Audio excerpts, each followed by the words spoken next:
can hear me as well. Welcome to our public meeting for the purposes of receiving public comment on the News VT.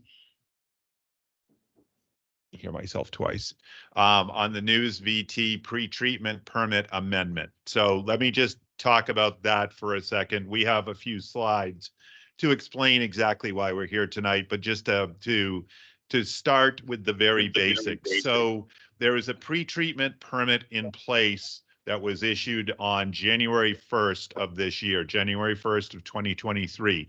That pretreatment permit covers the leachate disposal from the News VT landfill.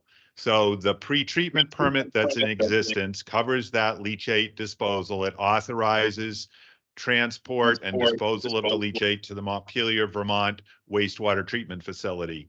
That permit also required Casella to develop a pilot plan for the treatment of PFASs in the leachate. Once that plan was developed, Casella was then required to seek an amendment to the permit that was issued on January 1st of this year. That amendment that they're seeking is the purpose of tonight's meeting.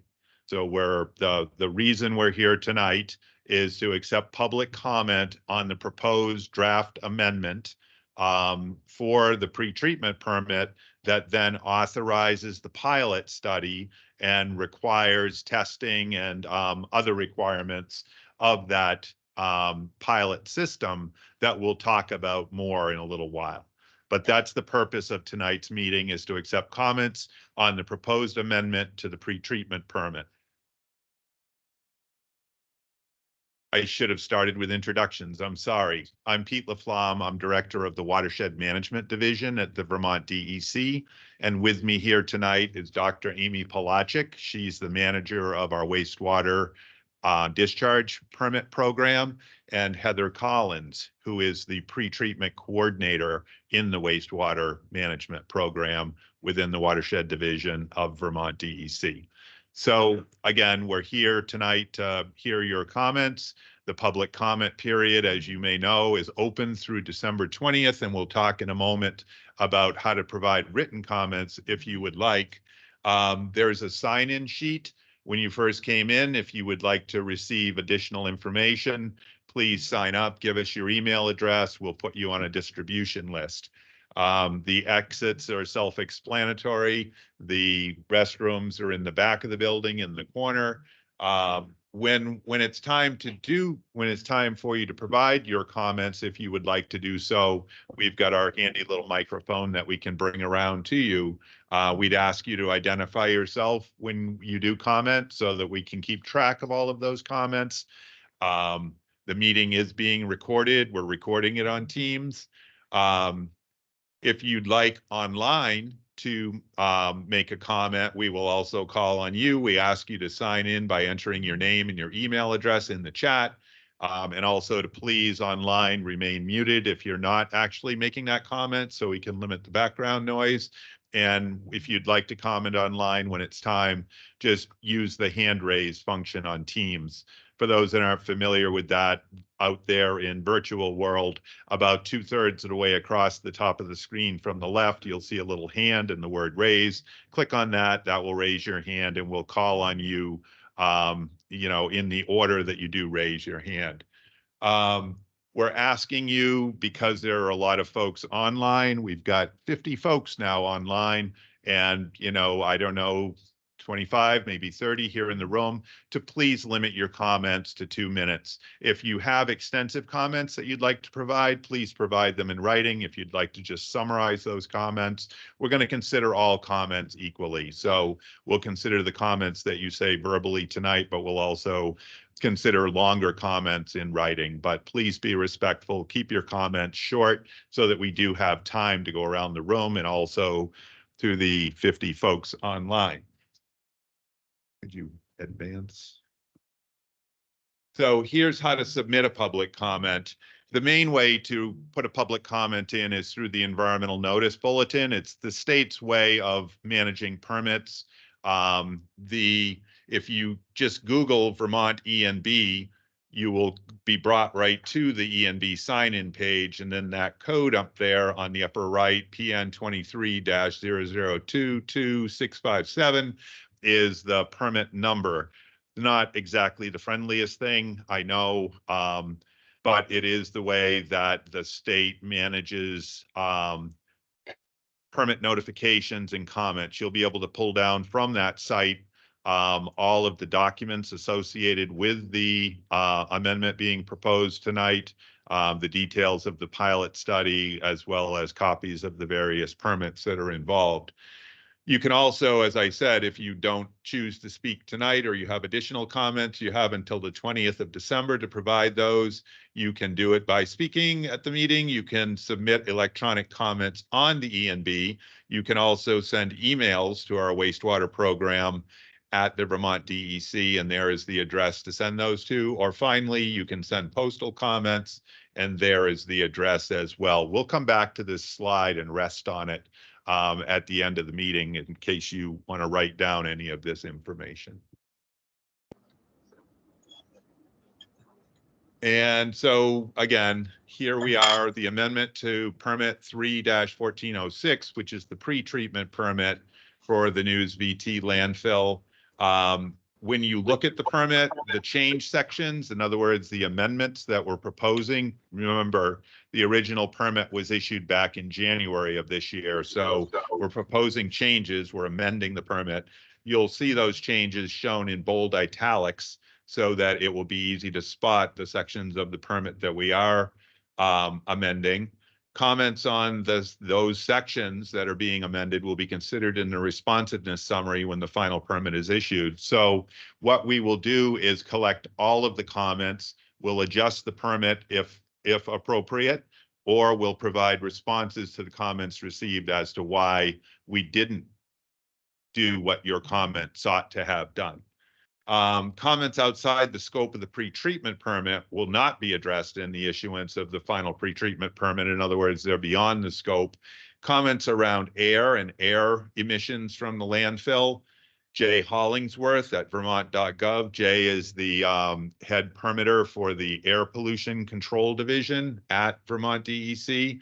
Similarly, comments around operation of the landfill, our Solid Waste Division, Jeff Bordeaux at vermont.gov is the person to talk to there. And then finally, the Act 250 Vermont Land Use Permit, Kirsten Sultan in the regional Act 250 office out of St. Jay.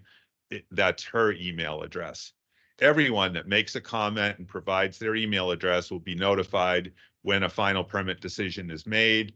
And if you would like to receive notifications about this permit or other permits, make sure to subscribe to the ENB, and you can sign up on the Environmental Notice Bulletin to receive notifications.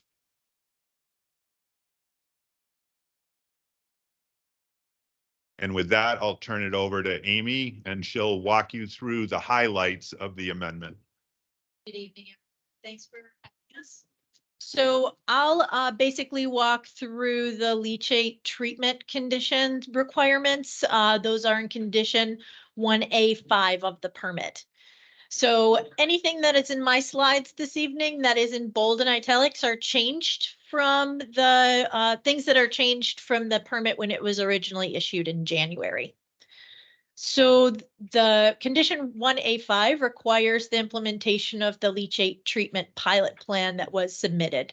So the permit requires that, or the draft permit at this point requires that by no later than 1 month following the effective date of the permit, that the pilot study shall begin and be run in accordance with the leachate treatment pilot study plan that is attached to the permit and the conditions within the permit. So I'm not going to go through the entire study plan because I'd like to leave time for comments this evening. However, I will go through some of the conditions of the permit that were added in addition to the plan.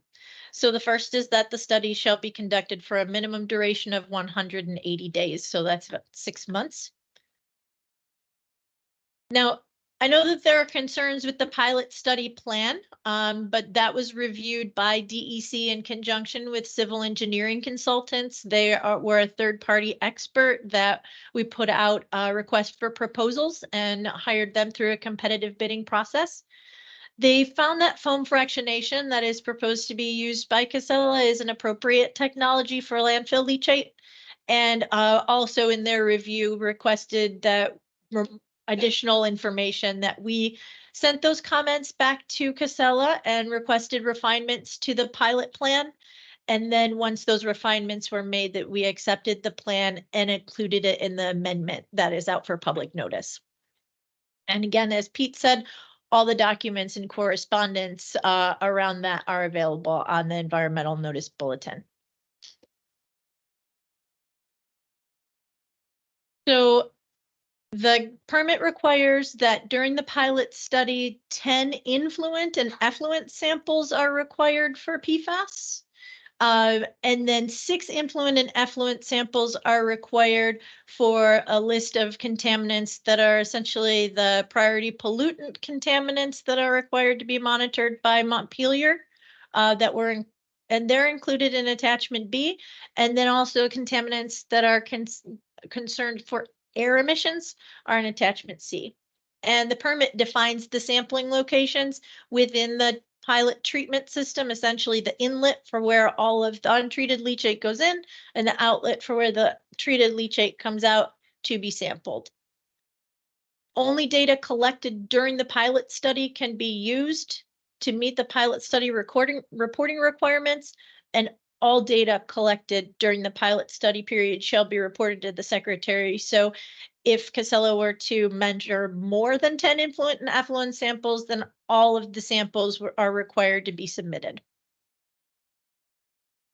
We're also requiring that any chemical additions that are proposed to be added to the treatment system must be improved by writing by essentially the secretary, which in this case is the wastewater management program. Also that the treatment system that is the subject of the pilot study must comply with all the other applicable state and federal regulations, rules, and permits.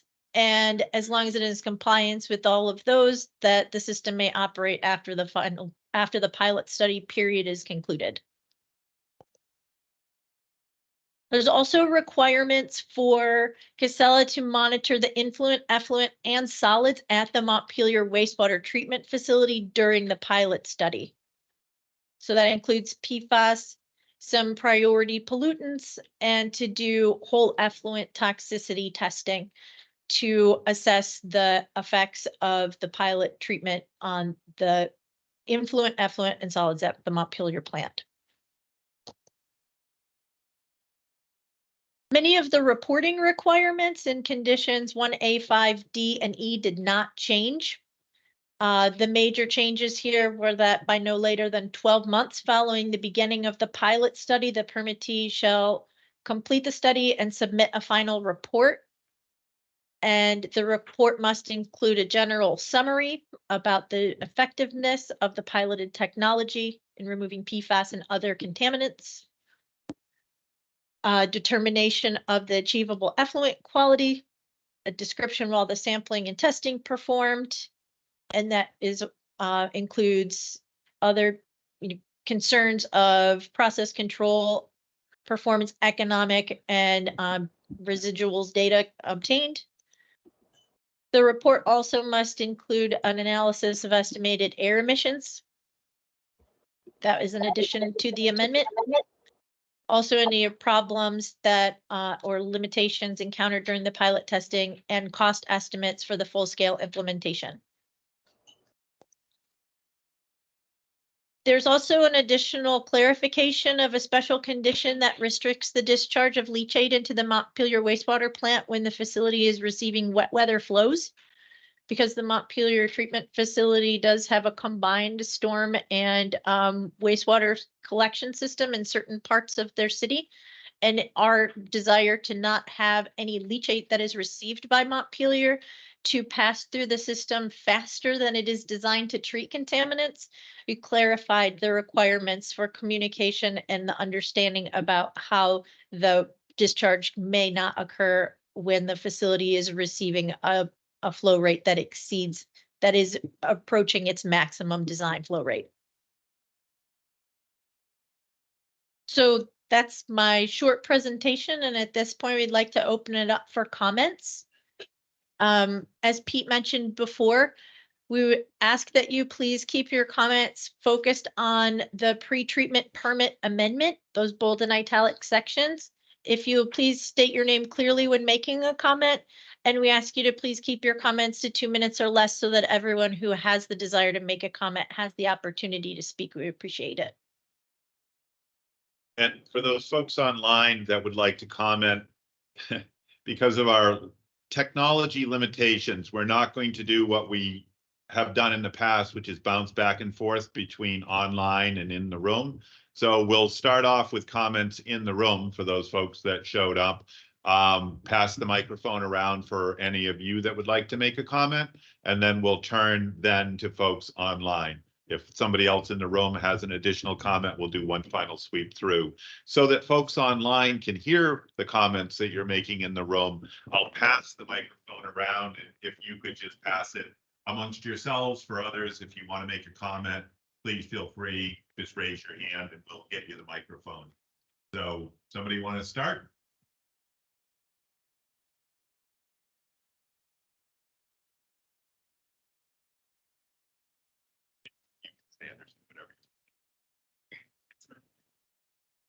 Hello. Thank you for the opportunity to provide oral comments on the draft pretreatment discharge permit. My name is Nora Bosworth, and I am the Zero Waste Attorney for Northern New England at the Conservation Law Foundation. Treating leachate for PFAS is a national issue, and we commend the department for taking the lead in requiring a leachate treatment system. Our neighboring states in New England are tackling these same problems as we speak, and many eyes will be on this pilot so that other state agencies and landfill owners can follow in the system's footsteps. The elephant in the room this evening is that Casella has already begun operating this treatment system before the public has weighed in, and the Secretary has not finalized its decision to approve the plan. With this in mind, we urge the department to go above and beyond in demonstrating that they are still committed to modifying the pilot system as needed to protect the environment and human health. Our goal today, and with the detailed written comment that we will be submitting in partnership with Just Zero, is to push for a treatment system that truly prioritizes public health and the environment over any corporate bottom line. Our biggest concerns with the current proposal are as follows.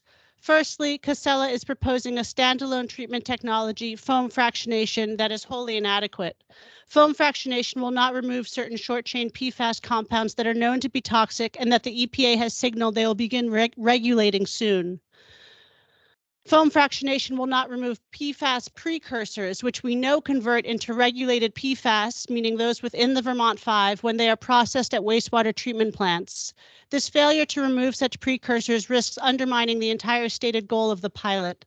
Secondly, there's only 3, the plan is missing key information needed to assess the safety and effects. There are no target removal rates or criteria by which this pilot will be measured. There is no air monitoring plan for a process that research shows is likely to release PFAS, semi-volatile organic compounds, and volatile organic compounds. Third, the current plan to solidify the fomate in Portland cement or a similar means is completely unfounded, and data suggests the PFAS will simply leach from such solidification, returning to the leachate stream. This is just a high-level overview of our biggest concerns. There are others that we've laid out in a written comment that we will be submitting. With the help of experts, CLF and Just Zero have formulated recommendations for how each of these concerns can be fixed, which we will be outlining in our submitted comments with the expert report attached. Our most substantive recommendation is that reverse osmosis be added to the treatment system to remove the dangerous precursors and toxic short-chain PFAS. We believe that without this treatment, Montpelier's wastewater treatment plant will be dumping fluid that has both the Vermont 5 PFAS and toxic short-chain PFAS into the Winooski River. Once again, we hope that your department will take our comments into full account and put the protection of our waters, our air, and our communities before the interests of a private corporation. Thank you so much, and I don't think this mic is working. Okay.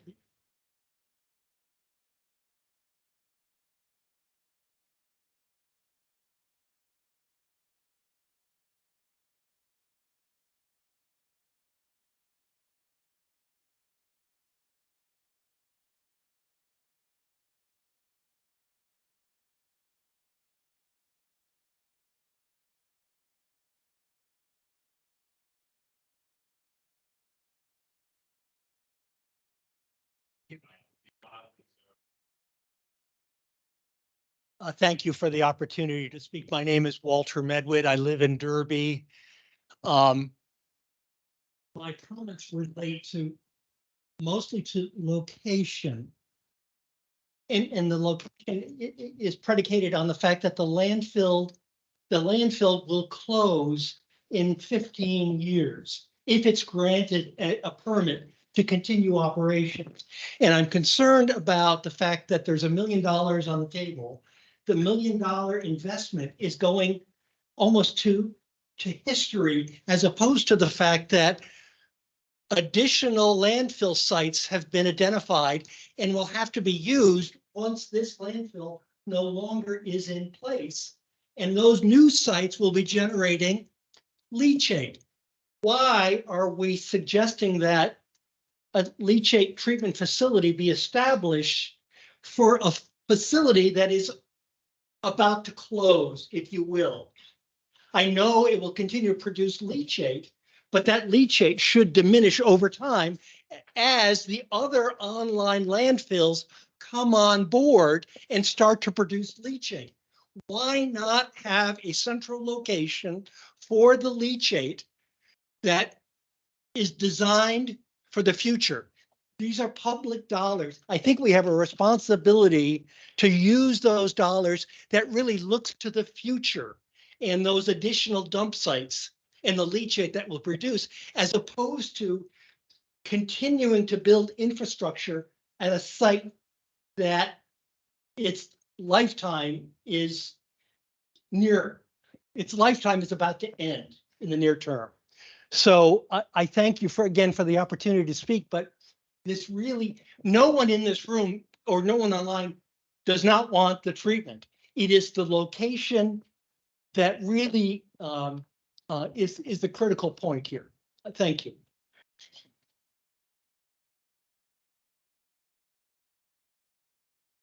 Thank you. Maybe I will put my mask off, but go where nobody will have my virus. It's not COVID though. Good evening, everyone. Okay. Good evening, everyone. Thank you for giving us the opportunity to express ourselves on a subject that preoccupies Canadians in the Eastern Townships. We appreciate your time to review our request. My name is Ariane Orgic. I'm the General Manager of MCI, Memphremega Conservation. I will speak on behalf of Joanne Lavoie, our volunteer president, our board members, our 700 family members, and for the health of 175,000 people who use Lake Memphremagog as a drinking water source every day. We wish to have a permanent moratorium on the treatment and on the discharge of American leachate, treated or untreated, anywhere within the Lake Memphremagog watershed. We strongly believe that the watershed of the International Lake Memphremagog is no place for a landfill leachate treatment facility. We will present a complete document exposing our legal and scientific arguments on that matter before December 20, but let me now resume our arguments. Firstly, we believe this is a case of environmental injustice by having a treatment facility built in the Memphremagog watershed. It makes Canadians the guinea pigs regarding the potential harmful effects of partly treated American leachate coming out of Coventry's landfill. We believe that the notion of environmental justice, included in the recent Vermont Environmental Justice Law, is at stake today. Why should citizens of the Memphremagog watershed support the burden of both garbage and leachate generated by the whole state of Vermont and parts of the states of Maine and New York? Furthermore, the International Boundary Waters Treaty signed between the US and Canada back in 1909 specifies that waters following across the boundary shall not be polluted on either side to the injury of health or property on the other. This treaty should be honored by both countries. Science gives us more arguments to protect all citizens living in the Memphremagog watershed from the environmental. This is 2 minutes. Can I conclude? This is the best part. Okay. Okay. I will go. Okay. I will go very fast. Okay. Only a few of thousands of PFAS will be treated in the soon to be exploited facility. Leachate from Coventry's landfill, treated or not, will always contain toxic components and must never again flow into Lake Memphremagog. The suggested treatment has not provided its efficiency yet. Mr. David Barnes, the lead scientist of the creators of the leachate treatment technology chosen by NewsVT, writes, of course, there is no suggestion that the treated landfill leachate should be allowed to discharge or otherwise migrate into receiving waters reserved for drinking water. Given the importance of Lake Memphremagog, the precautionary principle must be applied. Our Quebec government voted a resolution stating that a permanent moratorium of leachate treatment or leachate final destination in the Lake Memphremagog watershed should be put into place forever. We are not opposed to any leachate treatment, but we strongly believe that the construction of a new treatment facility in Coventry will reopen the door to the leachate discharge into the Canadian drinking water source and maybe even more than before. I would like to conclude on behalf of the people that I am representing tonight by asking that no treatment facility be built in the Lake Memphremagog watershed and that no more treated leachate be discharged into the lake. Thank you, sorry.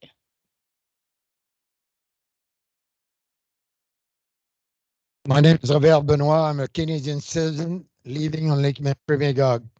Governor Scott and Mrs. Moore received a few years ago an unanimous resolution from 125 elected members of the National Assembly, the Prime Minister of Quebec, the Cabinet Minister, and all the members of the National Assembly. There is 5 parties. They all got together and agreed on an unanimous resolution would read more or less, no leachate now or ever in the future on Lake Memphremagog. The Lake Memphremagog is not getting any better. Take my word for it. This summer, never we saw so many bloom of cyanobacteria. So ladies and gentlemen, Mr. Laflamme, please, no more leachate now, and the moratorium must stay on for all and ever. Thank you very much.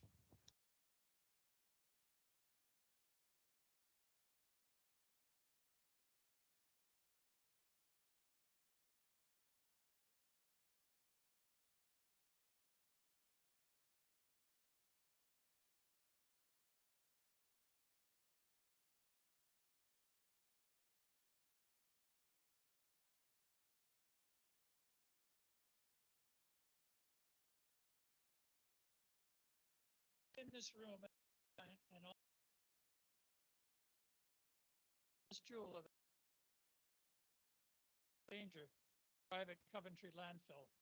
Casella's contracted trucks are hosts to the greatest amount and most dangerous kind of invasive species. Think about it, hundreds of thousands of tons per year, uninspected, contaminated with forever chemicals, PFAS, and other toxics. This is a form of colonialism, pure and simple. We have a private corporation. They're saying online that they. You might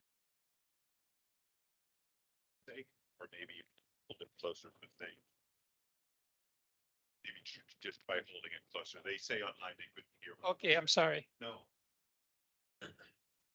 We have a private corporation uninvited by local citizens, but with the backing of state government, exploiting a remote, fragile location out of sight, out of mind to the 93% who generate the waste.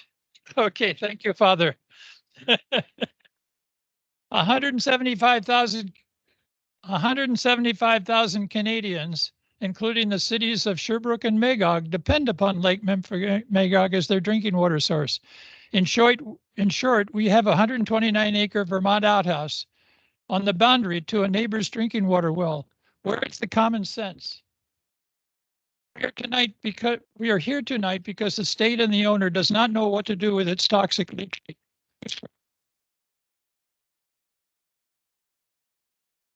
Here, without public disclosure and in advance of having a permit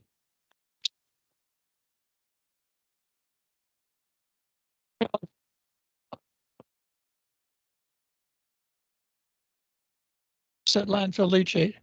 The state, not Casella itself, has the expertise, nor Casella itself has the expertise to know how well foam fractionalization works, its benefits, its deficiencies.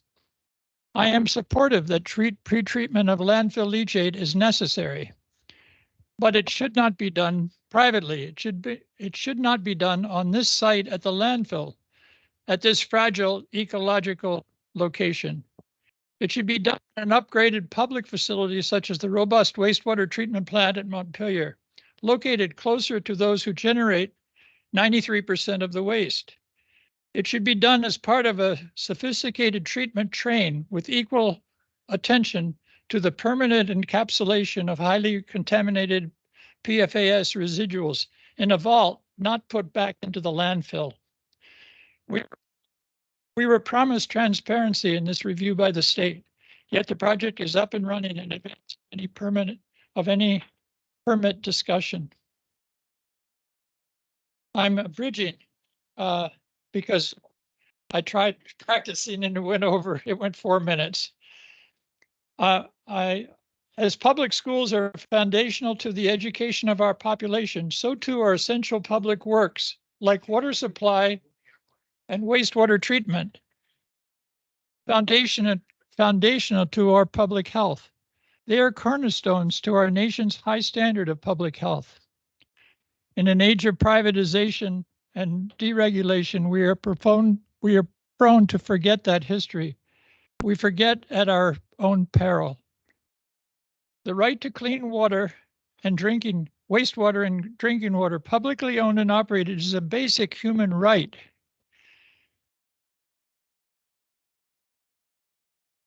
Pollution of a neighboring country's drinking water not only bridges on the criminal, it is outlawed in international agreements such as the Basel Convention, the Geneva Convention, and the U.S.-Canada Boundary Waters Treaty of 1909. It is morally wrong, knowingly or unknowingly, to allow toxics to be leaked from a landfill in one country to flow and migrate to another country's drinking water reservoir without prior notice and consent, even in a time of war. That's the international law. These respectful formal notices to the receiving country have never been made by Vermont state government or the Casella Corporation. I'll end. Thank you for.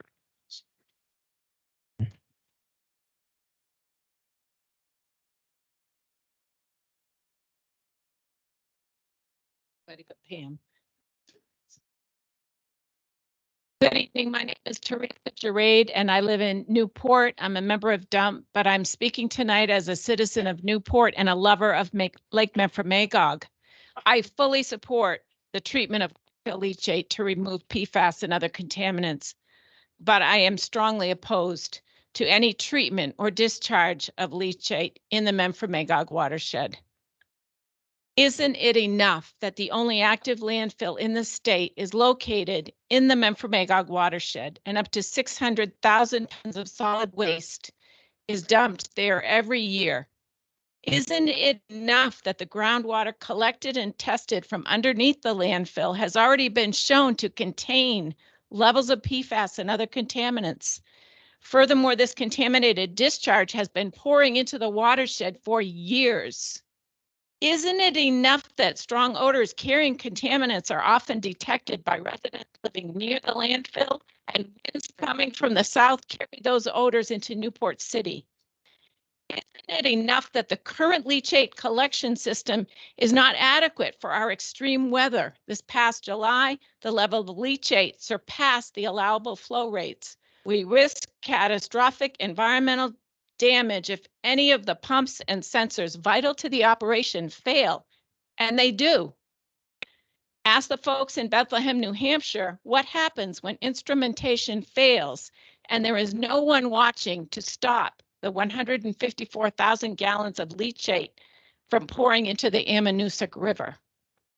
Isn't it enough that the state agencies we rely on to protect our health and the health of the environment have neglected to enforce their own regulations and chosen the NEK as a sacrifice zone for Vermont solid waste? They introduced the idea of creating a wastewater treatment facility at the landfill in an internal email sent back in February of 2020, as is shown on the poster back there, referring to it as a possible revenue generating tool and discussing the potential to discharge the leachate into the Black River. Revenue over responsibility. Yes, it is too much and totally unreasonable to now allow a corporate enterprise to select, install, and oversee the operation of a leachate wastewater treatment facility in the Memphremagog watershed. It is too much to accept that the city of Montpelier has procured $1 million in ARPA funds to give to the Casella Corporation to build a leachate treatment facility in the NEK, away from Montpelier. No, we cannot allow a for-profit enterprise to set up a leachate treatment business to import leachate from outside of the NEK long after the landfill has reached final capacity and has closed. It's way too much. It is environmental injustice. Lake Memphremagog is the beating heart of the Northeast Kingdom, and all of our futures depend on these waters that we share with our Canadian neighbors. Siting a landfill in the Memphremagog watershed was a mistake that was made years ago. With all that we know about corporate enterprise, equipment failures, extreme weather events, and PFAS contamination, let us not make another mistake that further degrades the watershed and the waters of Lake Memphremagog. Locate the leachate treatment in Montpelier at the municipal treatment facility where it can be operated and monitored properly to protect Vermont's people and wildlife. Thank you.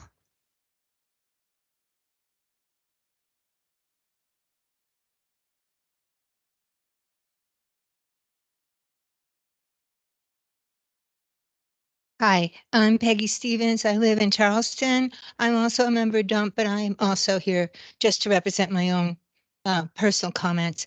I'm also speaking on behalf of Ann Lembo, who has ceded her 120 seconds to me. So I have 240 seconds altogether. I'm here to say yes to every point made about at previous hearings and tonight, about the need to protect the public health, to ensure environmental protection, and to ensure environmental justice on both sides of the border in the Memphremagog Basin. Specifically, I will point out the fatal insufficiencies in the SAF design, which Nora has already, we didn't collaborate, and the News VT and DC plans that must be corrected before the leachate treatment plant is permitted to be built in central Vermont, out of the Memphremagog watershed, nearest where most of Vermont's waste comes from. First, leachate expert Civil and Environmental Consultants, Inc., required by DEC to provide a third-party review of the News VT plan, sent a letter report in June 2023 citing insufficiencies in the plan, which are also identified in the 2022 research article by David Burns, who is a lead EPOC Enviro SAF scientist. He states reasons why the SAF process is insufficient in filtering PFAS effectively on its own, but must be considered as one step in the treatment train in order to effectively remove and destroy PFAS. Each of the first three CEC recommendations that would improve the process and protect the public were kicked to the side by News VT, as was the fourth and scariest. The need to address the insufficient, again in quotes, by CEC, plan for handling of residual hyperconcentrate PFAS foam. Burns and the science community agree that short-chain PFAS molecules and precursors are as or more harmful as long-chain PFAS PFAS largely escape filtration and so are ultimately released into the environment.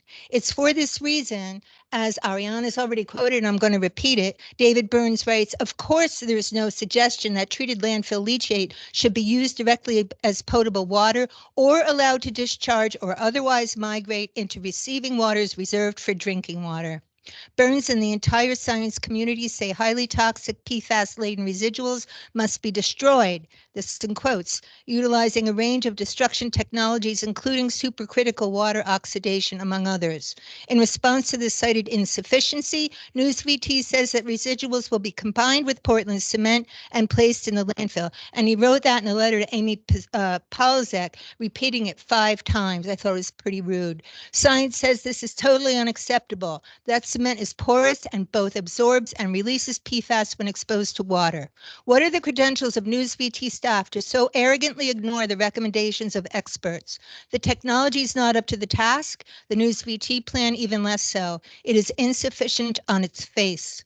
Worse, the DEC has stated that they intend to write the TBELs, technological, the performance standards, based on the first 180 days of operation of the News VT system.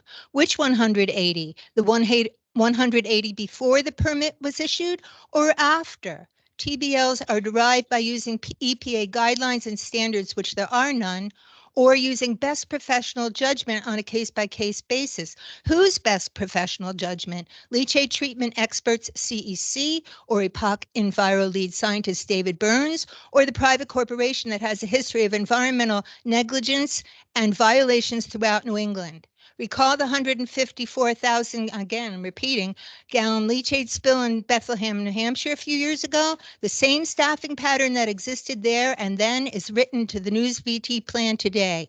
The system is and has been and will be operational since September 2023, 24/7, round the clock. But operations personnel will only be on site 8 hours a day during the week and maybe 2 hours over the weekend. When a breakdown occurs, when the operational system fails, the same catastrophic spill would occur and migrate to the South Bay of the lake. This environmental cataclysm must not be permitted to occur anywhere. I'm almost done. Leachate treatment can't just be better than nothing. It must be the most effective state-of-the-art technology available, not the most cost-effective. It's up to the ANR DEC to make sure that Vermont leads the way to capture, contain, and destroy landfill PFAS so that may never re-enter the environment ever again. Thank you.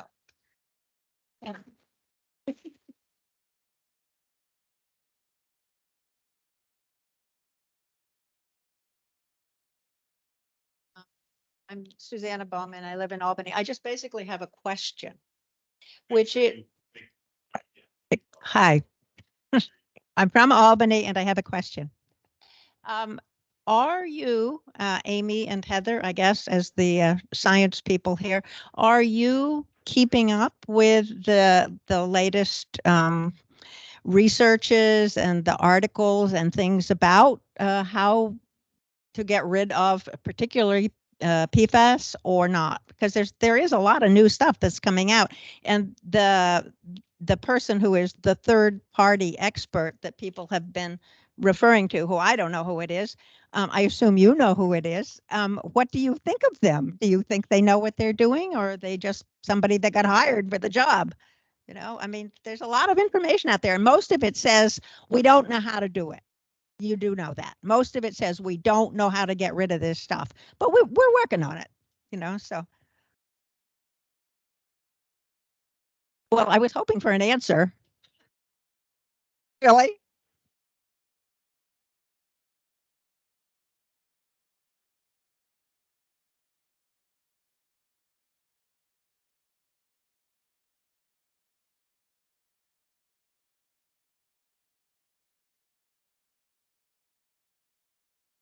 Thank you. I do have a question. I'm Representative Brian Smith from Derby. I was on the Zoom meeting with Dump last week, and I asked the question, when you have a tanker full of treated leachate, I haven't gotten an answer from anybody yet as to how many parts per trillion of PFAS there are in, if they've ever been tested when they're treated. Does anyone know that answer? And I think the brains are sitting here at the table tonight that would know that answer, I hope. My question is, once a load of leachate is treated, how many parts per trillion are there in it?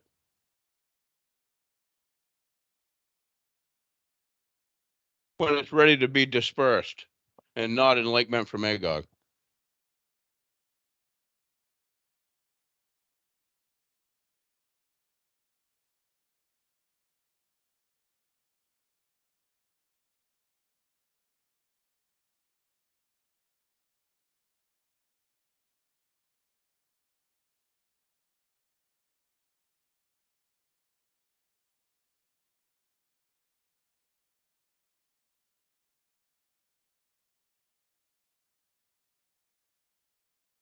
At the other end, it is discharged to the. So are you asking the question of how much is in the discharge of Montpelier? Well, if it's gonna get released into a river, when it comes out of this tanker, is it under federal standards for parts per trillion, or does anyone know?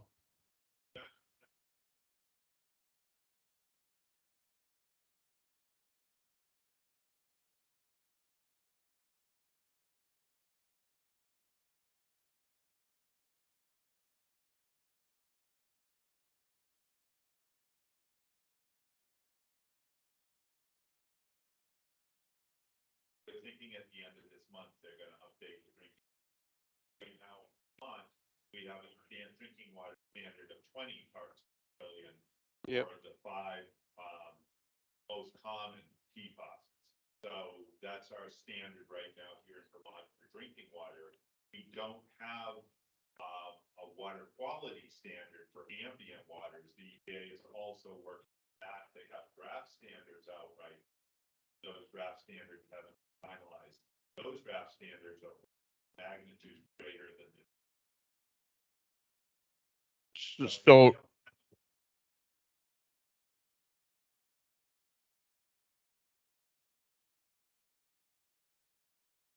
Another the technology based way to regulate the PFAS right now is to limit, is to look at the technology in case the foam fractionation technology. Look at what that's capable of producing and create an effluent limitation as opposed to a quality standard. And what we're doing, pilot study, what we're proposing in this amendment is to measure what exactly your question, to be able to measure what online is being denied all my brilliant comments here. So right now, treated leachate is not safe. Not what he said, but and just I'm not going to pretend to say how many parts per trillion are in treated leachate when it leaves the end of the pipe. But I was wondering the same thing. So at 15,000 parts per trillion per liter, which was what was measured last May 2023, or total leachate, there's 3.3 liters in a gallon. There's 60,000 gallons a day being treated. I did the math on my computer, not trusting my math skills, and it came to 290 million parts per trillion total maximum daily load. Now, if we know that the technology is perhaps capable of treating the 5 Vermont PFAS that are part of the drinking water standard out of the 15,000 total PFAS molecules, then we could say, oh, well, that's really great news, but it's not accounting for all of the other PFAS molecules, including the small chain that can't be filtered and the precursors that transform into big bad ones like POFA and PFOS once they enter the environment. So I'm just saying that was a really good question. Me when you took the microphone. But thank you. But and if I could, I spoke with Commissioner Batchelor today, and we talked about it at our meeting last week. And he is still trying to find the people that have said, accordingly from someone has said that leachate could possibly come back into Lake Memphremagog. He hasn't found anybody to give him that answer yet, but I am pursuing it, so.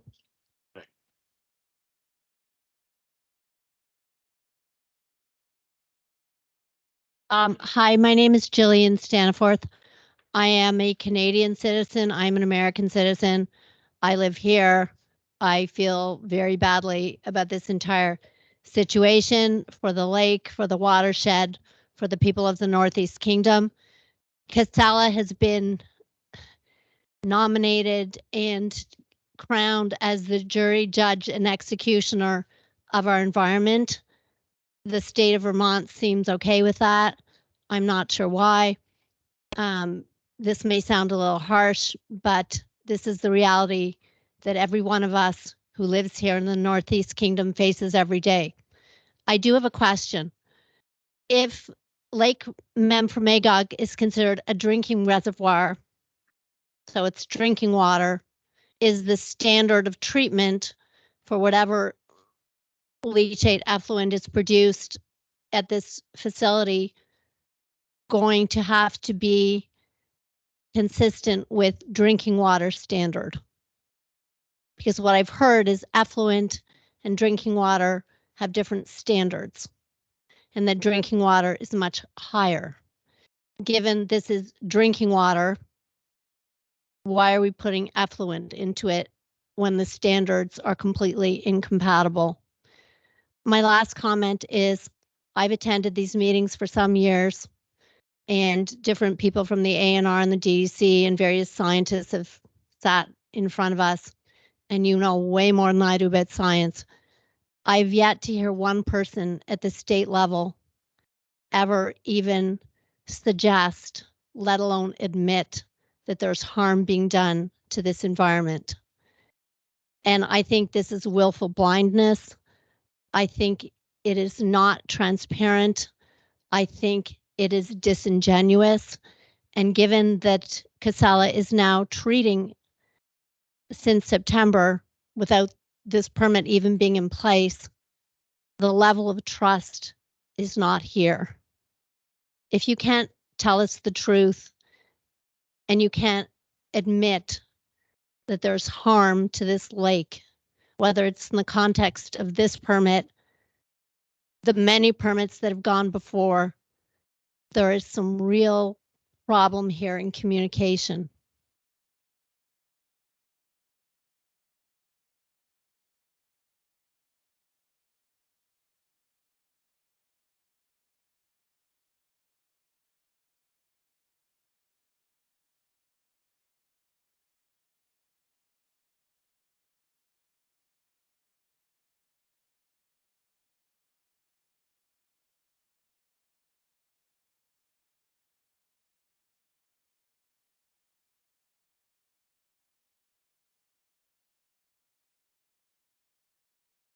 And so it's gonna have a minute. I'm sorry about that.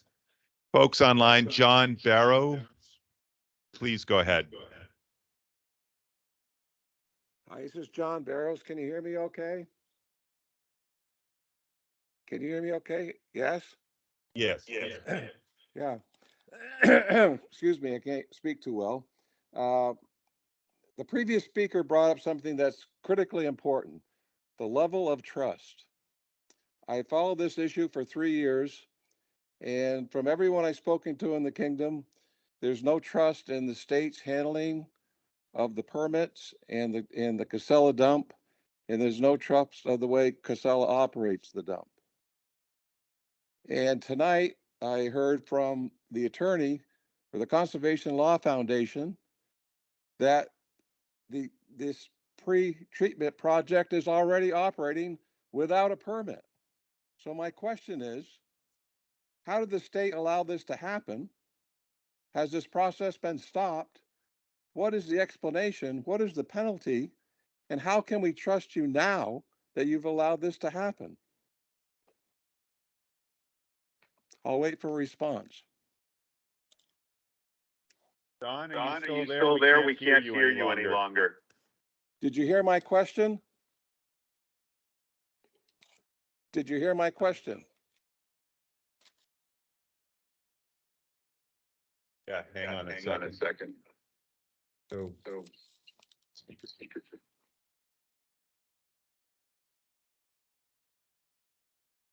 So. It's well, things are. Yes, well. It's a fundamental question about this, how we talk about a permit for a project that's already in operation. John, can you go ahead again? Yeah, I can go ahead. Did you hear my question? No. Okay, I'll repeat it. A previous speaker brought up the level of trust. And I've been following this issue for 3 years, and I feel that the level of trust is very, very extremely low in the state and their handling of this process and in Casella. Tonight, we heard from an attorney from the Conservation Law Foundation that the pretreatment project has already been operational without a permit. I would like to know, why did the state allow this to happen? What is the penalty? And how do we trust you now that you've allowed this system to go online without a permit?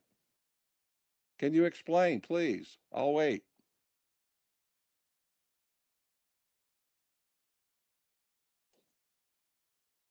John, again, we're here tonight to accept comments, and we'll be providing written responses to all of the comments we receive. I know that may not be, you may not satisfy your question tonight, but we will provide written comment or written responses to all comments that have been received.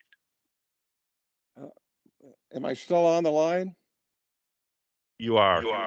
Yeah, I don't accept that as an answer. I think that is the crux of the issue here. The people in the kingdom do not trust the state of Vermont on this issue. And I'll stop there. Thank you very much. Thanks, John. Next up, we have Polly Jones.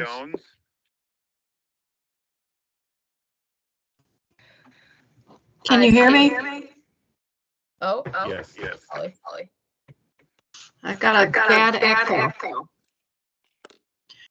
I'm Polly Jones. I'm from Manchester and Derby, Vermont. And I want to state facts that have already been stated, but I don't feel this has a problem to repeat. Leachate needs to be treated for PFAS and other contamination. Thank you for addressing the problem. Now, here's it. Basically, we all know Coventry landfill is sited in the middle of the Memphremagog watershed on the edge of the state protected wetlands and within 440 yards of the Black River, which flows north into the lake. The lake is the drinking water source for at least 175,000 Canadians, but Vermonters as well. Last summer, the lake suffered the worst cyanobacteria blooms on record. The lake was declared impaired by the ANR scorecard years ago. There are no surface water standards for PFAS contamination in the state. That's a big question. Why not? Given that there are PFAS and other contaminants found in the underdrains of the landfill liners, as Teresa already said, and in nearby groundwater wells, it can be said that the landfill is leaking and contaminating the environment. The landfill will reach capacity within the next 20 years. 35 to 45% of the lake's brown bullhead fish population show obvious signs of cancerous melanoma. These sick fish are not found anywhere else in Vermont and are only found in polluted waters and nowhere else with such high concentrations. This in itself should give you pause. Vermont drinking water standards cover only 5 long-chain PFAS in a class of nearly 15,000. News Vermont will be testing for those 5 PFAS monthly, but the other 14,995 will be largely ignored. Short-chain PFAS have been determined to be as or more toxic to humans and animals as long-chain PFAS. They're just a whole lot harder to capture. So given these facts, no landfill leachate should be treated or effluent released in the watershed ever again. The risk of spills is too great and would further burden an already overburdened environment. Not one more drop of contamination is acceptable. It doesn't make sense to site a treatment system in Coventry if the landfill lifespan is reaching its end. Just as Walter was saying, the state obviously must plan for its closure and the state's subsequent waste management needs. Clearly, the company who profits the most from the landfill should not be depended upon to make the best decisions for the state. The Montpelier wastewater treatment facility is the logical location for this technology. The city has already funneled $1 million in ARPA funds towards its construction, as we've already heard, so naturally its operations should be under their purview. It's also central to the state and closer to any waste management facilities that will be developed in the future. Why would the ANR consider awarding a permit to a corporation that has not sufficiently addressed the recommendations of the Civil and Environmental Consultants, Inc., its taxpayer-funded third-party consultation into the efficacy of the proposed treatment? Since the foam fractionation system is not capable of removing most of the short-chain PFAS, why is the system considered a solution to the problem? It should be one element in a train of treatments. Of the CEC recommendations, one of immense importance is the disposal of residuals. While foam fractionation is a promising method to separate long-chain PFAS from leachate, it is not a destruction technique. There will be highly concentrated foam residuals to deal with. News Vermont has dismissed the consequences of incomplete encapsulation of these toxins and decided to mix the foam either manually, yikes, or mechanically with Portland cement. Let it harden and then deposit the blocks back into the landfill. Never mind that cement, any kind of cement, is highly porous. PFAS will be leaching out of those blocks immediately, increasing the concentration in leachate. In closing, one, what should be clear is that News Vermont has not completed all the requirements for safe operation of the leachate treatment system as designated by Civil and Environmental Consultants, Inc. Two, the ANR should not grant a permit, never mind that the applicant is already operating the system until those recommendations have been fulfilled. Three, the ANR should not have already determined surface water standards by which the applicant's system effluent needs to conform. And four, the system needs to be relocated to Montpelier. Thank you very much. Thanks.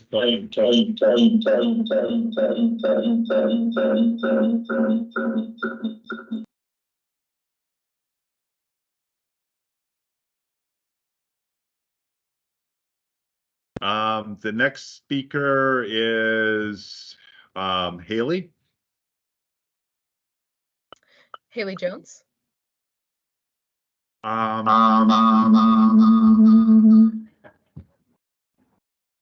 Okay, I'm going for it. I have on in terms of the guest name, it says Haley Slingshot. Yep, that's me. All right, thank you very much. Hi, everybody. My name's Haley Jones, and I'm the Vermont and New Hampshire State Director with Slingshot, a regional nonprofit that works alongside communities most impacted by environmental threats to take aim at polluters and build community power. Thank you guys so much for taking the time to hear public comment on this draft permit for the leachate facility to be built on site of the Coventry landfill. As an environmental justice organizer for the past 5 years, I have a couple concerns about this application that I would love to share with you all today. First, I'd love to touch on the equitable distribution of environmental benefits and burdens. We know that Vermont ships most of its in-state waste to this Coventry landfill in the NEK, a historically disadvantaged region where many residents are struggling to access the benefits like reliable transportation, public health resources, and affordable home heating. We're not just talking about a lack of public benefits. We're also talking about a disproportionate exposure to environmental burdens, including the toxic leachate that the Casella-operated landfill has routinely released into the international waters of Lake Memphremagog, a drinking water source for many of our Canadian neighbors who are here today. That's EJ. Second, let's talk about something that I like to call the fox guarding the hen house. Up against the threats of landfill closure, Casella Waste Systems asked to build a pilot leachate treatment facility at the site, proposing to release quote-unquote treated leachate right into the lake. The key word here is asked, since it appears that Casella has gone on ahead without official approval from state regulators or a meaningful public comment period. I don't know about you guys, but that is simply not the behavior that we expect or deserve from our waste management. Finally, and then I'll let you guys go, let's talk about the true solutions to the twin devils of waste mismanagement and water contamination. Rather than allowing corporate landfillers to run experiments on communities that are already dealing with environmental health burdens, we are asking the state of Vermont to dictate, develop, and oversee these leachate treatment technologies, keeping in mind that the EPA is soon going to release new PFAS classifications and regulations that will treat the toxic forever chemical as what it truly is, a hazardous class of substances. In summary, we're asking that you at the DEC focus your efforts on revising our solid waste management plan, turning off PFAS production at the tap with help from legislators and communities, and ensuring ethical governance of this pilot treatment program. We really are calling on you guys to reject this inadequate permit and place this project instead of in the hands of those who are going to put people over profit. Thank you again for your time.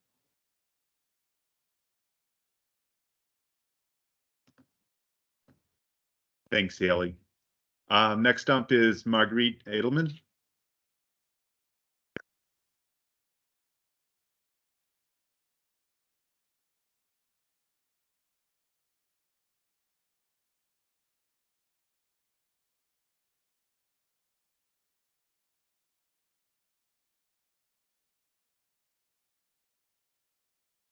Marguerite, you're muted currently.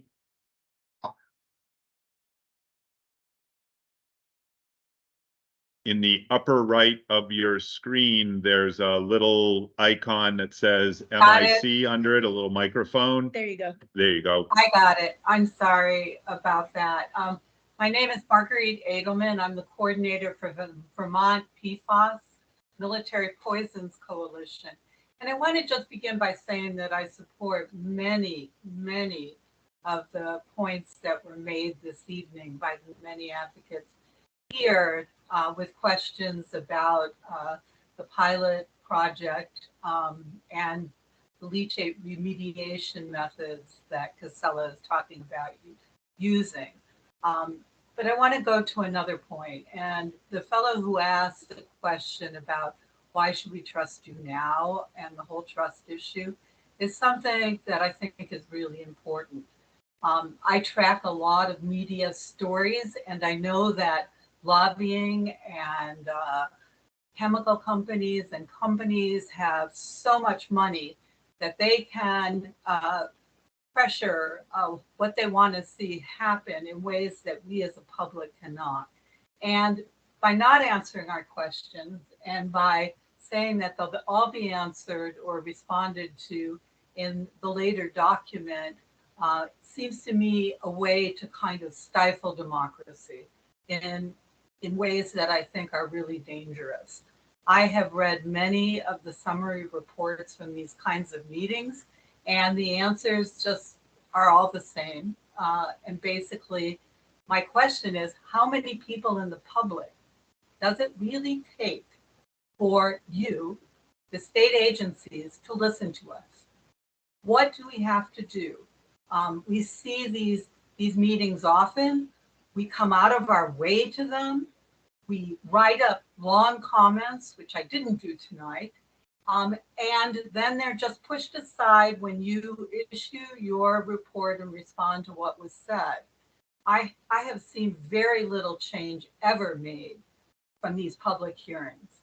And in a time when democracy is so polarized and at jeopardy and trust is so limited, and when it seems that companies and corporations are able to rule the roofs, I think that we really need to look and get answers to our questions in honest ways.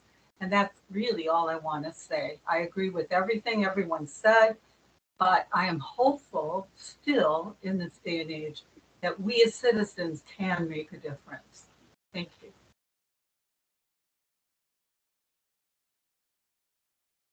Thanks, Marguerite. Next is Laurie Lakin. Yes, I wanted to follow up on the last commenter because I felt the same way. I feel there's a very short window to accept this draft, the amended pretreatment permit. And given all of the questions that have been asked and all the comments that have been made, I don't think that we're being given sufficient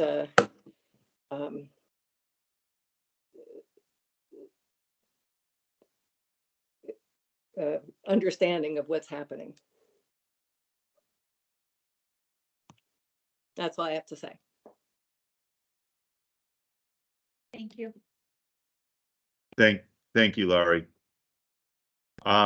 Next on the list is Casey Whiteley.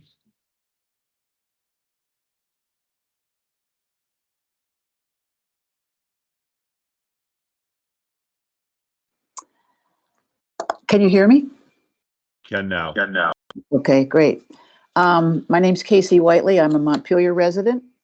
And prior to that, I lived in the Northeast Kingdom for over 20 years. And I just want to say how grateful I am for the work and commitment of Dump and everyone here tonight who has made such important comments and whose dedication to this has been ongoing for years now. I just wanted to say, first of all, that it feels a little bizarre and sad to be here tonight to ask the Agency of Natural Resources and the state to do its job and fulfill its mission to protect our environment instead of allowing a for-profit trash business to make decisions for us based on what makes them the most money. The Montpelier City Council is not getting accurate or honest information from News Vermont, and I can give an example of that from the end of July City Council meeting that I attended, where Mr. Sam Nicolai, representing Casella, denied any releases of leachate containing PFAS that came from the landfill into Lake Memphremagog and the surrounding wetlands. And this was in response to a deadline request from the City Council to begin accepting leachate again this January, but only, of course, if those 5 PFAS are removed. So there's, I think, part of this rush to begin this experimental treatment is related to trying to get things online for Montpelier. So giving Mr. Nicolai the benefit of the doubt, perhaps he was unaware of evidence from News Vermont's own consultants' inspection reports that contaminated discharges were coming out of one of the pipes, I think pipe 3, and discharged into the watershed. When I mentioned to him that PFAS had been detected in Magog's water system, he denied that they could have come from the landfill.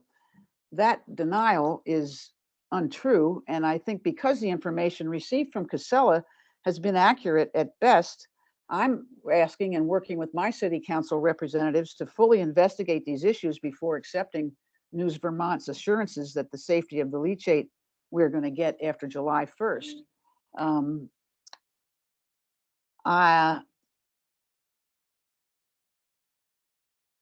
As a resident, Montpelier resident, I'd like to ask ANR in the state to identify alternative sites. And yes, maybe that does need to be down here in Central Vermont and at the Montpelier wastewater treatment site and Chittenden County, closer to population areas generating all this trash. And the ANR in the state has got to take responsibility and deny this amendment. Do your job, carry out your mission. It's unfair, unjust, and completely wrong environmentally to continue to dump the state's toxic leachate into any watershed, and much less an international body used for drinking water. Thank you.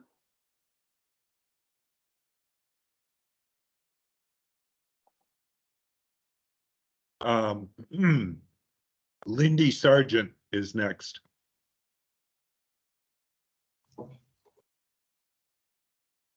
Thank you. I'm unmuting myself. I have a lot of concerns and questions that have been expressed before, but this one is specific to this permit. ANRDC chose the privately owned Casella They chose their choice for the PFAS treatment of the leachate, even though the CEC report recommended others. Why did you choose that report of Casella's? Why did you choose what is essentially the least expensive and the least effective? Why didn't you listen? This is also something I think I relayed way back in August. This is a guinea pig project. Why don't we wait and watch what other states are going to do and their experiments first? Why don't we wait until the technology is proven instead of just going on these hypothetical reports? I have submitted a number of comments, as I mentioned, and I've never received a written reply, which you mentioned tonight. So will I get that reply this time? And some of these questions I would like an answer from Pete, if that's okay with you, even if it's a little echoey. But the thing I'm really mostly concerned about is the long picture question. Has ANR and DEC thought what might happen if the leachate treatment facility is legally permitted? Because I'm thinking back to the fact that first fact we talked about, this is a revenue generating project. Have you considered what might happen if all of the folks in any leachate producing plant in Massachusetts, Connecticut, New York, if they all start coming up here? Maybe they'll be listening to science more, but maybe they'll come up and Casella will take them in gladly. Have we thought about what that will mean for Vermont's roads, not just the Kingdom roads? We've been suffering for quite some time, but also, and this has been a state issue for a while that has been raised, the carbon emissions from having all the garbage from, various parts of Vermont and 25% out of state drive up to Coventry. So there are a lot of carbon emissions. I know Vermont is concerned about that, but I don't see that this is a good example of how they're dealing with it. So lastly, will this recording be available to all of the public in Vermont? Will it be available to the media? Will it be available to the legislators? There have been a lot of good questions raised, and we would like to hear some answers. So please just share the part about, will we each get a written reply that's not just, we received your reply, your comment? That's really insufficient when there's been a lot of concern that's been brought up. Thank you. Thanks, Lindy. And in terms of the two questions that you did just ask at the end, the process questions, we do respond to all comments received in writing. We won't send that response back to you directly. We'll compile all of the comments. We'll have a list of all of the individual comments. If 4 different people say the same exact comment, we'll just summarize that as one comment. We will answer all of those comments. We don't respond back to each individual person. We instead compile them all. We'll develop written responses to all comments received. That's what we do with permits that we issue a number of different permits every year, and that's what we consistently do with permits. As to your other question, Lindy, about the recording, yes, this recording, we're recording the meeting, we're recording all of the comments that we've received, and the recording will be available on our website. So you'll be able to go to the website and download it as a long movie.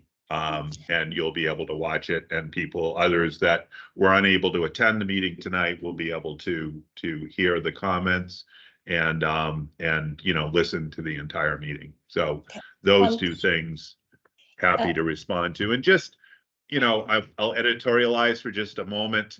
The reason we don't engage in the question and answer is we would be here until tomorrow morning. Each of the comments, and you're making a lot of good comments, and there are a lot of responses that I would like to be able to say to you about those comments. Some of the information that we're hearing is accurate. Some of the information we're hearing is not accurate. We'll develop those written responses But we can't, you know, in these meetings, we can't engage in that discussion, in that debate. The meeting would go on forever. And we want to be able to thoughtfully respond, which is the reason we have these meetings in this format. It's the format we always use across all of our permits. With Marguerite's comment about the democracy and others thinking about the same thing, I think it would be better if it wasn't just available to people to go online. And as I was just saying, doing that. And I think it would be better if there was some more public format so that people in Vermont could be aware of these things. Because certainly how many trucks that everyone in the kingdom sees coming from, you know. If you ask the question, we'll take it in and we'll develop a written response to that question. They're called responsiveness summaries. And that's what you should look for, is the, yes, yep. It'll be on the website. It will be on the ENB as well. The Environmental Notice Bulletin, for better or worse, is the platform that we use to communicate with everyone that's interested in a particular project. You can go to the ENB and sign up for a region, for the entire state, or for a particular project, and you'll get all of the communication around that project. So.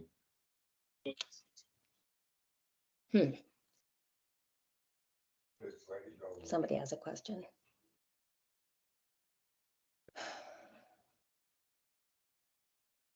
Can't hear now.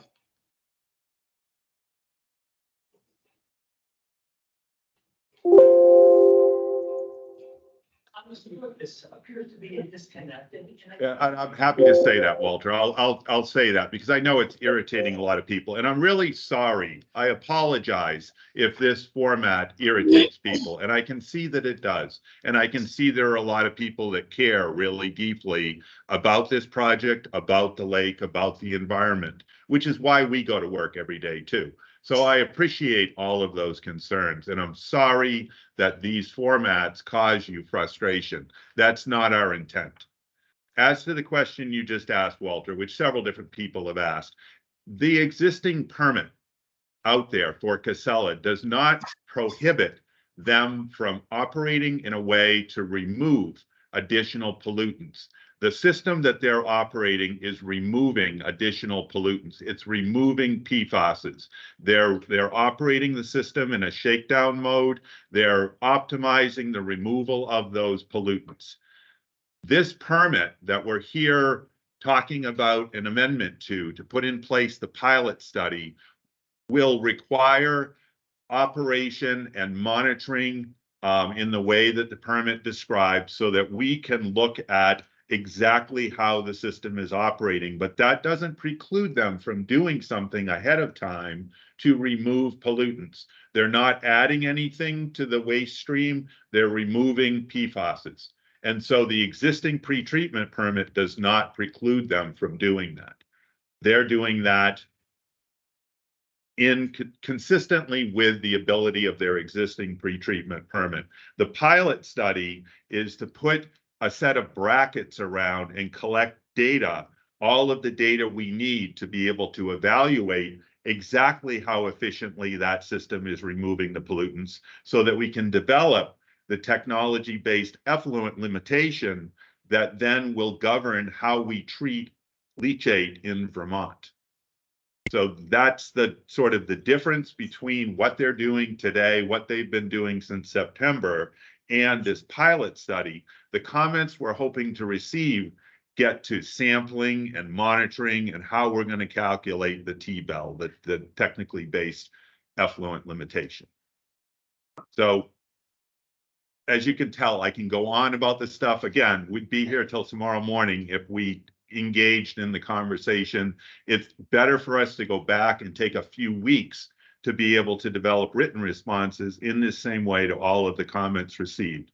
There have been a number of comments about discharges to Lake Memphremagog. There are no discharges of leachate to Lake Memphremagog today or considered in this permit. So just to be clear about that as well for those that may not understand that. Let me Go ahead, and then I need to go back to online because I've broken my own rules here, but.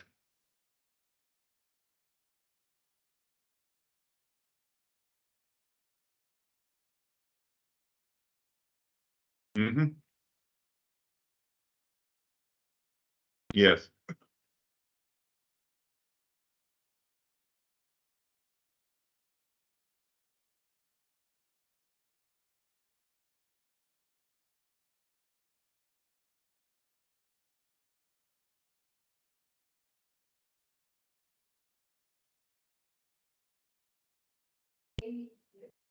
Sitting here and recording what we say is not public.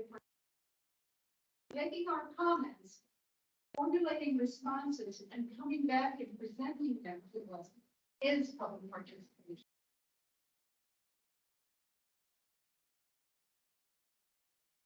I just want to say that the people online are complaining about not being able to hear your questions. So let's take the people online, and then if you want to speak, you're going to have to get the microphone again.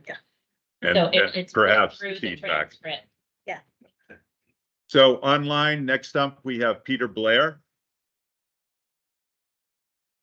Just before I get started, want to make sure you can hear me.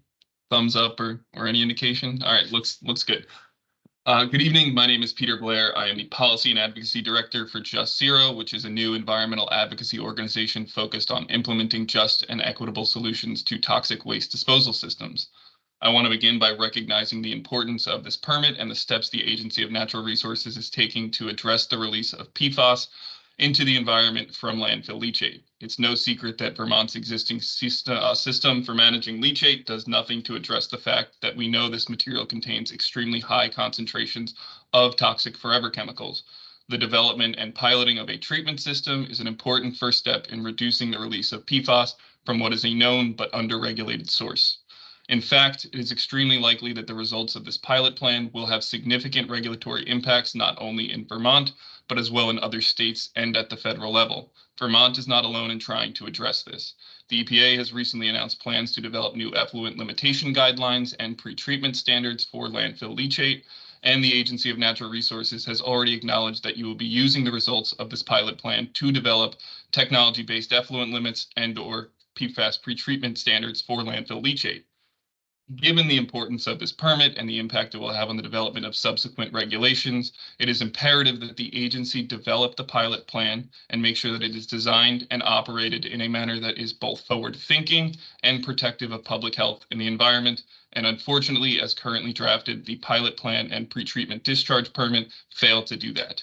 The agency has essentially shirked a significant portion of its regulatory responsibility in the overseeing and operation of the pilot technology. The agency has not provided any detail on how it will evaluate the proposed treatment system to determine if it is worth piloting or if the piloting is successful or not during the duration of the permit.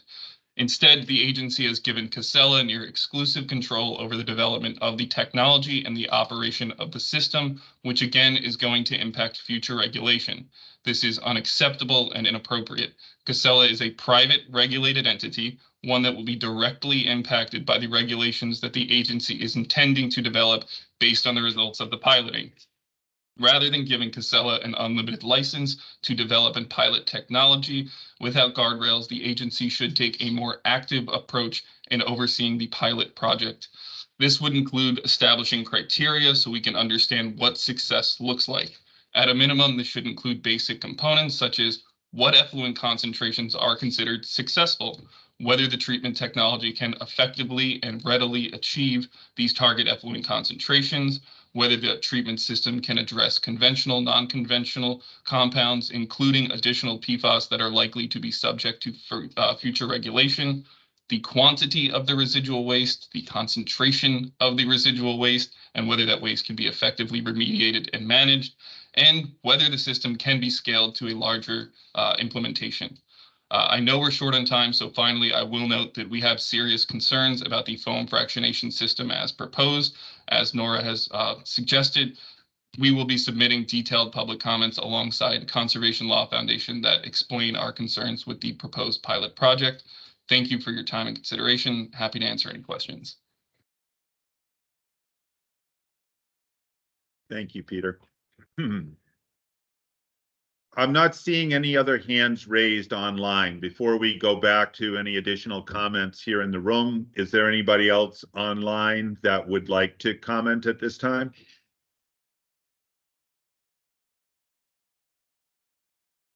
All right. Well, thank you for those online that have commented. We're going to switch back to in-room comments in case there's anybody else here in the room that would like to make a comment. So I'm going to turn the microphone back on.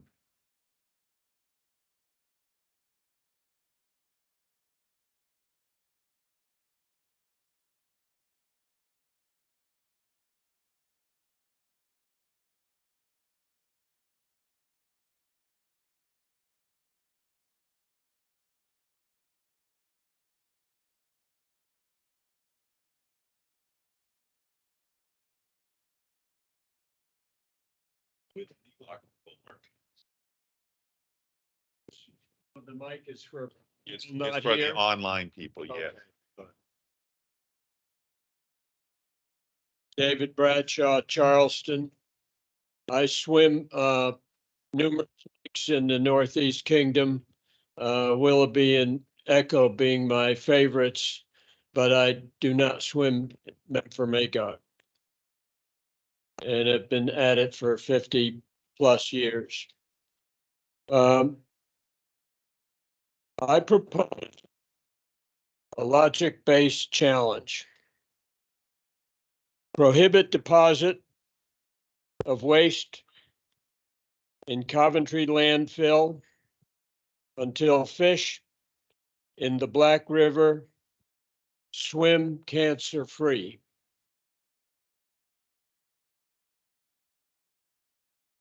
Is there anyone else that hasn't had an opportunity to comment that would like to? That's okay, we have time. Okay. Well, I think everybody is concerned about the trash problem, the toxic trash problem, and just regular trash problem. There's an ungodly amount of trash. We're a consumer society. And I also think that the comments about you guys are in the middle between Casella and us. And I think that it would be helpful if I think about the deregulation of the nuclear power plant in Maine and what an amazing project that was, because the community got involved with the corporation and together and the state, and they did the deregulation. And it's the best nuclear deregulation ever. It was really fantastic. And both the corporation and the community were very proud of it afterwards. And I wish that the suggestion for coming back and answering us, it's really great to hear people's voices. That would be great, but I want Casella to be part of it too. I think that maybe Casella is here tonight, but it would be wonderful if we could really work on it together, because obviously we're all learning something from this project. Really, it's not as if it's already been done all over the place, and it seems that everybody all over the country is learning it at the same time. The other thing I want to say is, in so many different areas of life, when you make a mistake, everything from that point on is in error. And you have to go back to where you made the mistake and correct the mistake. And I think that licensing Casella on the shores of a river that flows into Memphremagog and it is a big mistake. And I think in the future we shouldn't. I mean, Vermont is full of water. They tried to do a nuclear dump in Vermont while I was gone. I was out of state for a few years, and I understand that there was a lot of resistance to that, and it was crazy. It was about burying nuclear waste underground in Vermont where there's tons of water. It was just a really stupid idea. And I think it's a really stupid idea to have a waste dump on right next to the river. I've canoed that river and I see it, smell it, etc. It's just not a good site. And I'm really interested in where those other proposed sites are. But I do think that we should limit anything for Casella, because it's a bad site. It's not a good site. And I'm glad it's going to be defunct in 15 years. I wish it could be defunct tomorrow, but I know we need to have sites.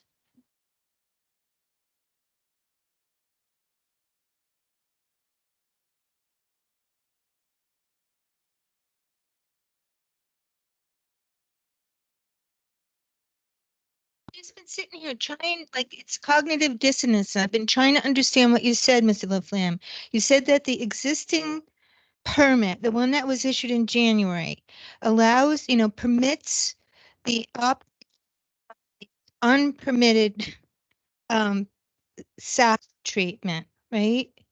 And that it's permitted to operate that way without standards. And standards can be developed based on an inefficient and deficient technology. So you're going to develop standards from a system that every expert knows isn't going to be effective. And then that's the standards that they're going to run the operation on. Does anyone understand why I'm confused? I'm trying to make sense here. I'm sorry if I can't. One more question. Does anybody know where the blocks of cement laced with hyper concentrated PFAS, does anybody know where they have been placed in the landfill? Can we go and retrieve them and take them somewhere where they can be effectively destroyed? You say that the waste stream isn't being affected right now, but the waste stream is being affected because those blocks of PFAS laced cement have been being placed in the landfill. Sorry, I just had to share.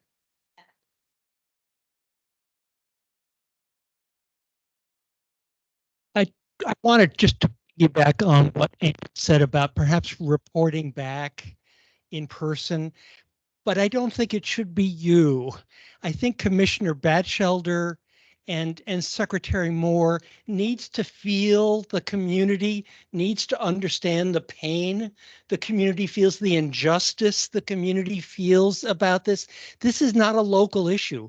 This is a statewide issue in terms of really having a dysfunctional solid waste plan. It is Rube Goldberg as one could possibly construct.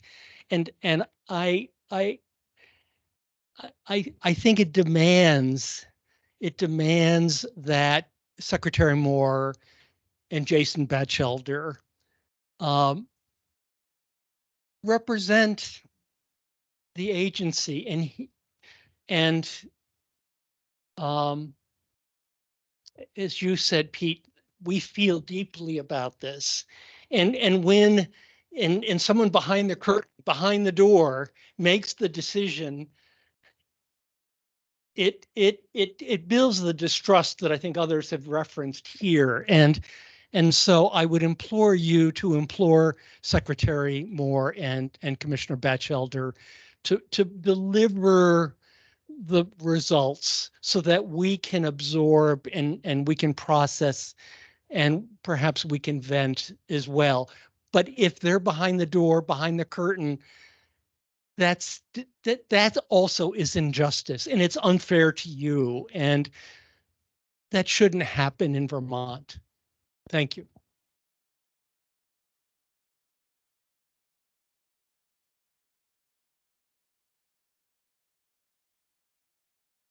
Yeah, Ed Barber. I've asked this question of Secretary Moore and she hasn't responded. She has said at past meetings here that the state has absolutely no intention of putting treated effluent into the Lake Memphremagog watershed. My question is that going to be put in writing in the permit?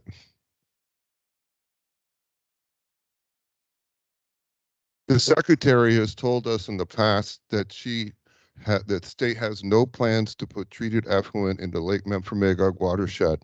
My question is simply, are you going to put that in writing in the permit?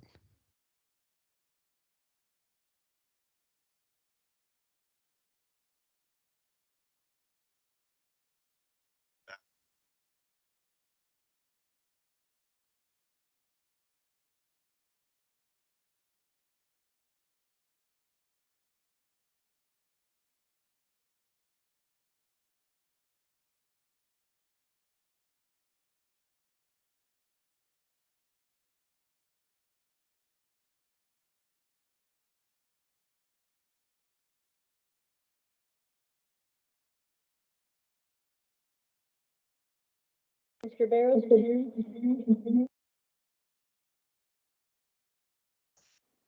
Hello, am I on? Hello? Can you hear me okay? I can't hear anything.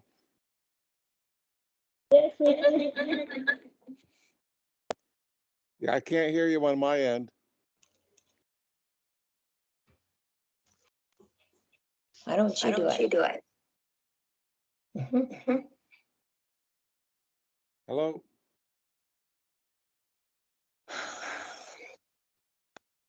I hear you, John, but I don't know if Pete does, and we can't hear you, Pete. So, interesting.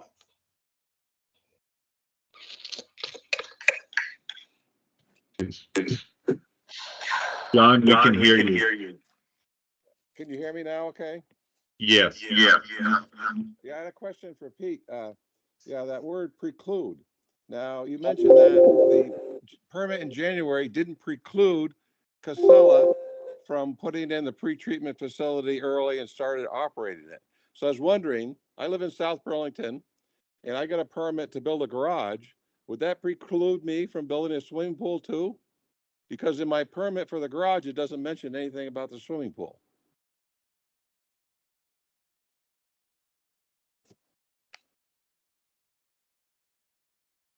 My point, John, was that they have a permit to discharge the leachate to the Montpelier facility. The permit did not preclude them from removing additional pollutants, which is what operating the foam fractionation unit currently is doing. So that was what I was trying to explain, is that that permit didn't stop them from treating their effluent to a higher degree.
Pete, we can not hear you.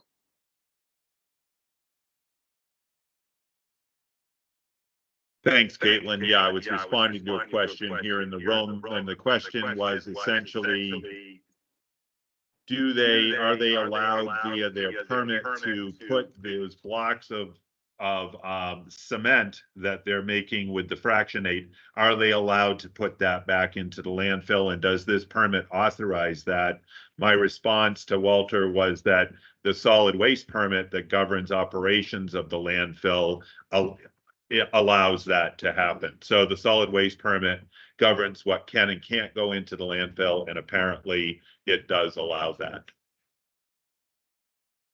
It's not the subject of this particular permit.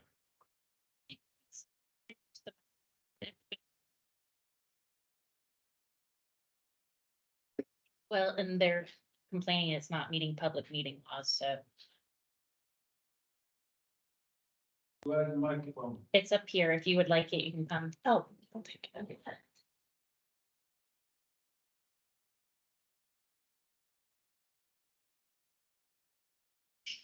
Should be all set.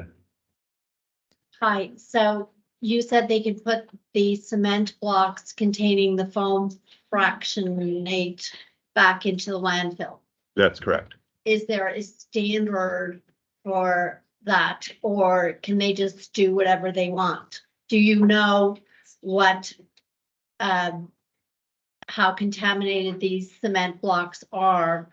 Because it sounds like whatever permit they have, they can put anything in and there is no standard. And if they don't know that what's being put in and you don't know what's being put in, how do we know what's being put back into the landfill? Because you mentioned that in the first permit, they're allowed to operate the treatment because they're not adding anything back. But then you just also said they're putting these cement blocks in, so they are adding something back, but it appears nobody knows what they're actually adding back. So this seems to be a problem.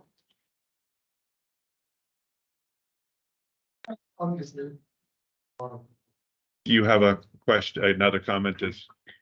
Okay.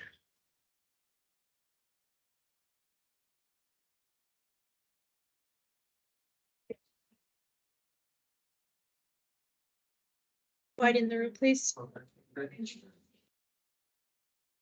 Sorry, just trying to get rid of some of the ambient noise. This is not my first time coming to one of these. It's not the first time for any of us. And there's a remarkable similarity about all of them. We all come in passionate. We want to protect the lake that we care about, that we use. But each time, what we're subjected to is permitting by degree. This is something that's already happened yet again. Amy, I've stood before you how many times now? Gone through this system. That's why there's so little trust. We feel like we're being played again. This is playing us again. Yeah, it's really great. We get to say what we think we need to say. We get to share our comments. But meanwhile, it keeps rolling along and along. And it's really unclear at this point how many foxes there are. We know who the chickens are, that's us. But who are the foxes? Who's supposed to be protecting the lake? Who is supposed to be protecting the citizens of Newport and of the area? That's not Casella's job, that's a corporation. That's your job. We'd like to see you do it. I'm not seeing it. And that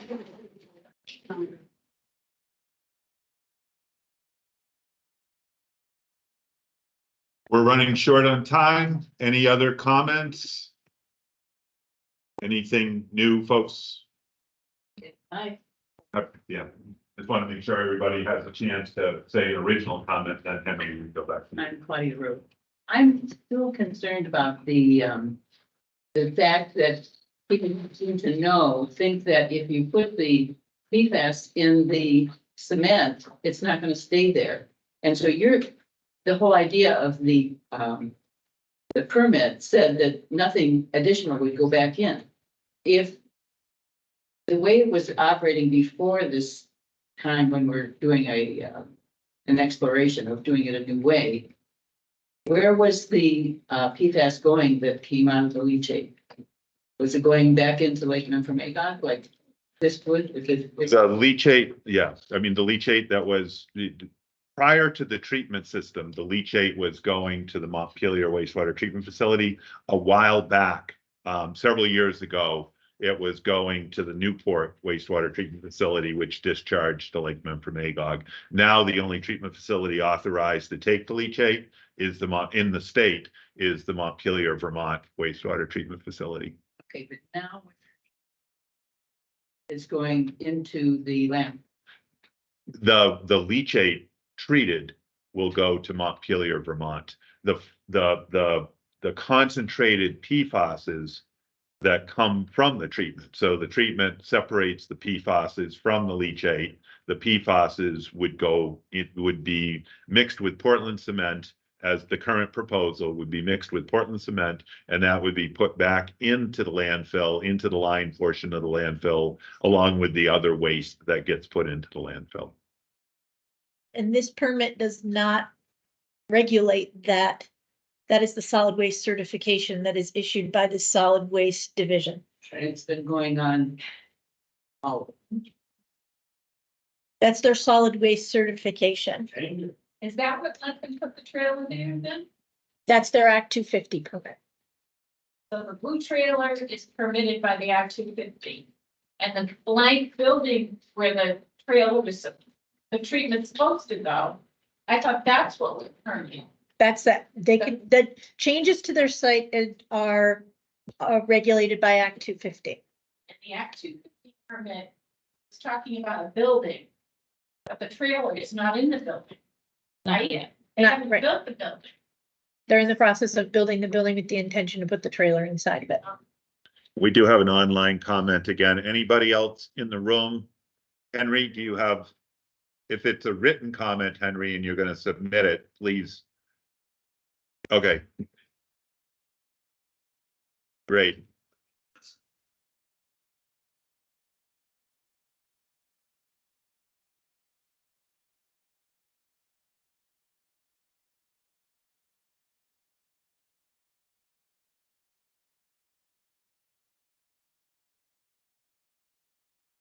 Thanks, Henry. Yeah, that again.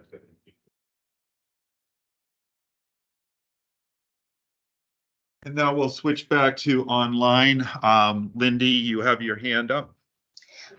It's just that if we could have an answer right now, Pete, when will this recording be available? And when can we share it with legislators and others in the state and friends who couldn't make the meeting? We should have it up online, I would imagine, in a day or two. I'll say by the end of this week, it should certainly be up online. Okay. Thank you. We'll see it at the end when I shut down as well. Okay, Heather is telling me that people that participated in the meeting online should see it at the end of this meeting. If for any reason you don't see it and you're unable to get a hold of it, please contact one of us and we'll make sure that you do get pointed in the right direction. But it should be, it will, if it's not up immediately, it will be in a day or two. Okay, thank you. And with that, I appreciate you all coming out tonight. I appreciate the comments that you've made. Again, we'll be providing those written responses to your comments. The meeting recording will be available and we will, we'll be back to you in that way. So thank you all. So how do we get to see? And thanks to those folks online as well. And hopefully you heard everything I just said. So the responsiveness summary will be prepared. That will take us probably a month or so to develop written responses to all the questions, but the meeting recording should be available right away. And good night to everybody. Okay, thanks. Where is Good night, thank you. Thanks very much. Have a good one. Thank you. Chat, people, raise, react, more. And then you're going to who? More, record and transcribe. What's your next Oh, meeting? Middlebury. This is so bizarre. Camera mic. I don't see where you get the recording. There it is right there. Yes. Can I open it? Can I save as?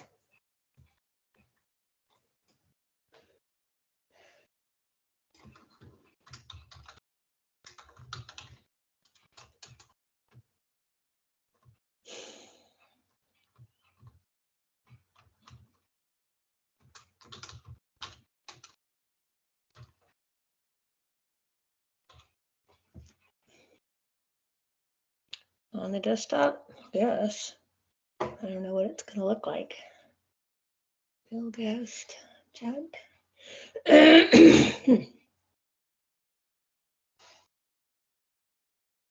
Done. So where is it? So how do you do it? You save it. Is that it? Microsoft Teams.microsoft.com in your browser.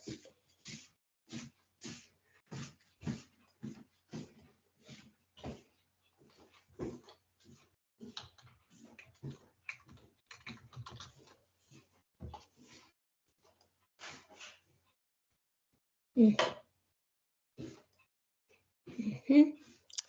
Okay, let's see more.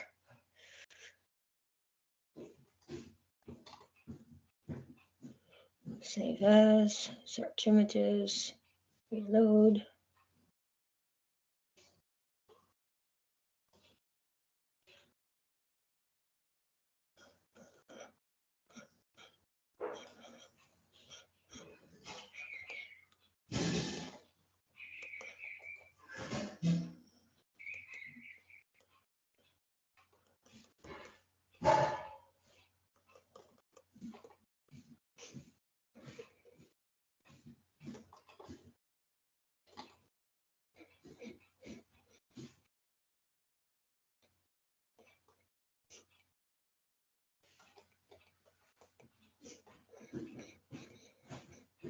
To know.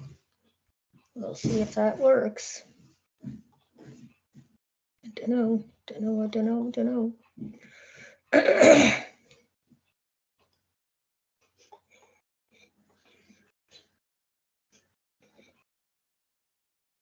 Okay, share. No, you have to view more. Let's see. I think I'm gonna leave.